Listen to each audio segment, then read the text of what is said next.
We're here in Knistno, Saskatchewan, and we are at Knistno Public School. And I'm Mr. Larson, and welcome to my YouTube channel. Okay, so part 3 of the drill press, and what we're going to do is we're going to start to use the drill press. We're going to go through a few of the things. We're going to talk about why would we want to use a drill press and why not just a cordless drill. Well, the drill press itself, what's really nice about it is that you can set it to really specific angles. So you can see right in there where it shows the exact angle that it could be set at. We can also use a digital finder on that and be really accurate. But most of the time we just want to have holes that are straight up and down. So in grade 7 we make CO2 cars, and the CO2 cars need to have that front axle so they're nice and straight, and that back axle so they're nice and straight. If they're crooked, they're going to be going down all wonky down the track, and it's not going to be very fast. So nice straight holes, really accurate. That's what drill presses really work well for. And there we go. Parts of the drill press. So to start with, we're going to start at the top and work our way down. So up here we have the belts and pulleys, and this one is not variable speed, so you can change your speed up here just by flipping the belts to different pulleys, and there's a chart for it. Kind of have it set on just an average speed depending on what you're doing. I have another drill press in the shop for working with metal, so that's where we would use slower speeds as when you're drilling into steel.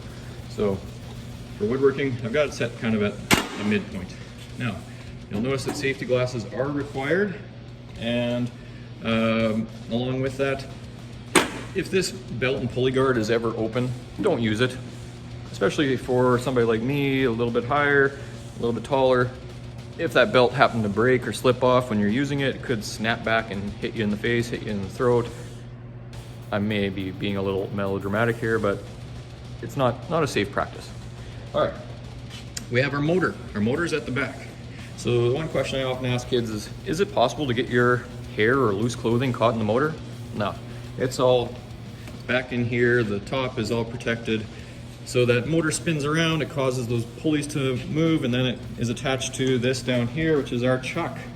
If you remember from the cordless drill part or hand drills, that this is a chuck. So this is our keyed chuck. So unlike our cordless drills that had keyless chucks where you just turned it by hand, this one has a key to it, and that key has to be inserted into the chuck right here. The chuck has a key.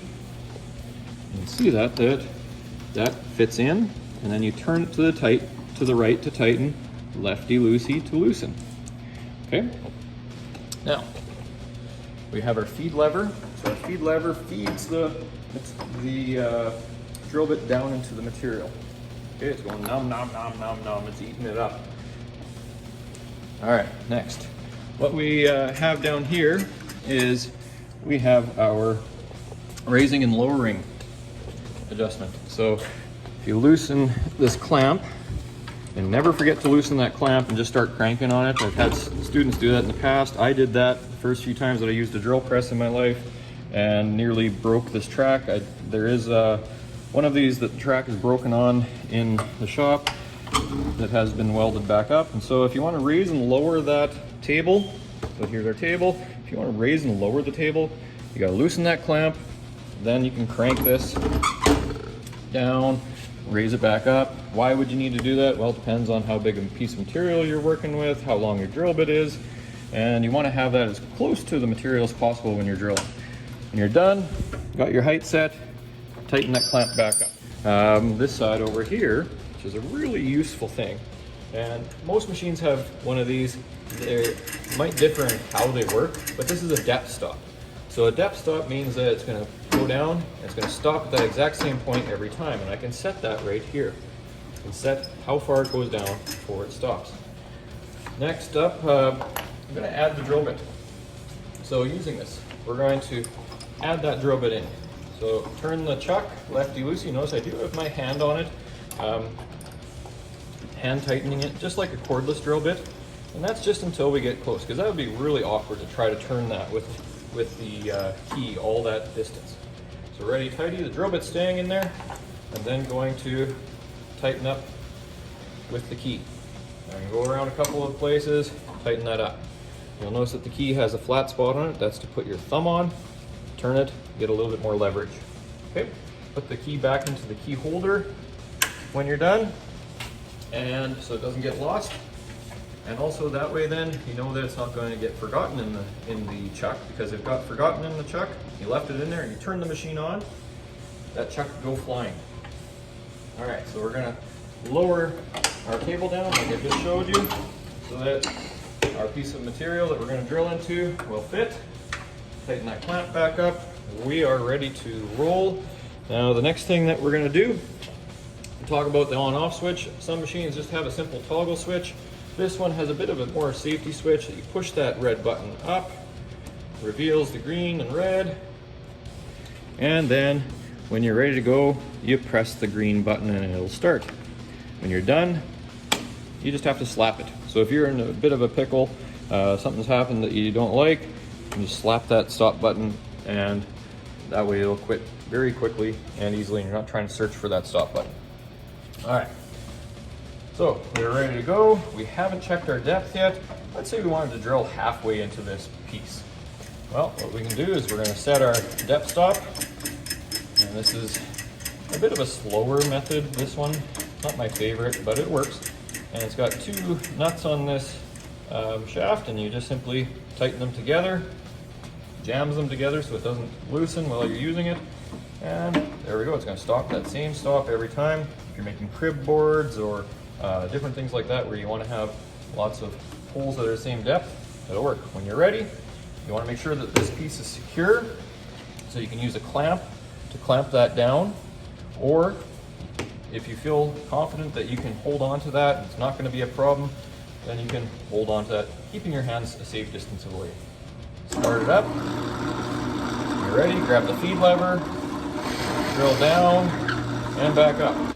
If you're drilling really wide holes in wood, what that can do is it can really overload the drill bit itself. And so what you need to do is you need to back that back out. And we talked about that with the cordless drills. It's going to clear out all those wood bits, and it's also going to protect that drill bit from getting hot. And what happens to steel when it gets hot? It expands. And as it expands inside that hole, it's going to grab onto that piece of wood and it's going to cause it to spin. And no matter how strong you are, you're probably not going to be able to hold on to that. Okay? So we want to, if we're drilling a deeper hole, what we would want to do then is we're going to start that up. We're going to drill down a little ways, and we're going to back out and let that sawdust clear out. And then when we're done, turn that off, and voila. Some safety rules. So first off, you never want to stop a spinning chuck with your hand, and you're not going to do it. You're just going to end up with a really bloody hand. Not cool. Next thing that we want to talk about is that should you stand to the side of it, the machine? No, that's really awkward, and that feed lever is going to end up hitting your arm.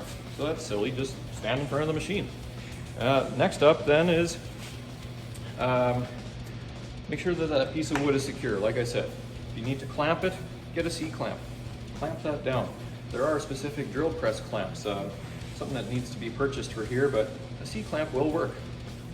And then lastly, we're going to talk about is for safety, never wear loose clothing or have long hair. If you do have long hair, make sure you get a pony, tie it back, wear a hat, something like that.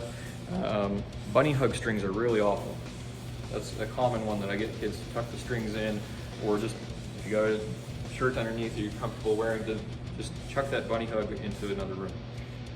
So we're going to pretend that this is some loose clothing or long hair, and so what we'll do is it's just a good visual for what will happen. So I'm going to turn this on.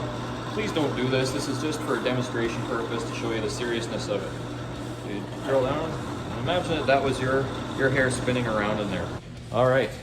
A couple last things then, I guess, is what's the difference between this floor drill press and a bench drill press? Well, this part back here, this is called the column, and the column on a floor drill press, it goes all the way to the floor. It's just a longer column. Bench drill press sits on a bench. Both are handy. Just depends on your application and what your shop space allows for. One other thing determining the size, what determines the size of a drill press? It's not the size of the motor, it's not the size of the chuck, although those are important characteristics. What's more important when buying a drill press is the distance from the center of the chuck to the front of the column. Why? Well, if you had a really big piece of wood and you wanted to drill a hole straight up and down in the middle, you wouldn't be able to do it on this. It's going to end up, the piece of wood's going to hit on that column. So you need a bigger drill press. That covers drills and drill presses. A long-winded one, but I hope you enjoy it, and I hope you have fun using these really common machines that work really well.